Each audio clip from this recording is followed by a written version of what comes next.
Гвоздика өсімдігі бардық дәрі-дәрмектерден орнын алмаштырады. Демек, гвоздика паразитке қаршы қолданылады. Іш көпкөнге, газ толғонға, жарақтың айығышында, вирусқа қаршы, бактериялары жоқ қылуда, орыны басуда, егерде қайсы бір орган жиырылып спазм болып қалса, анын жазылуысына, иммунитеттің көтерілісіне, оз көңдөйіндегі жана тиштердегі көйгөйлөрдү, чаштың сұлулығын сақтайды.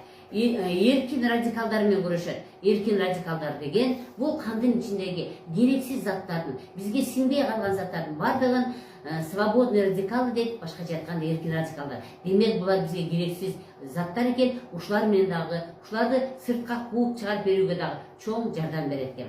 Нерв системасындағы бүт көйгөйлерді шешуде чоң жардам береді. Рак оорусунун алдын алады.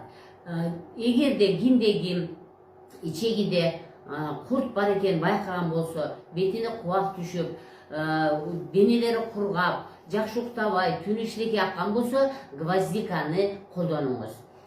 Егерде кимден ичи көп, газ толып, дайыма ичи көп қиналып тұрған болса, гвоздиканы қолданыңыз.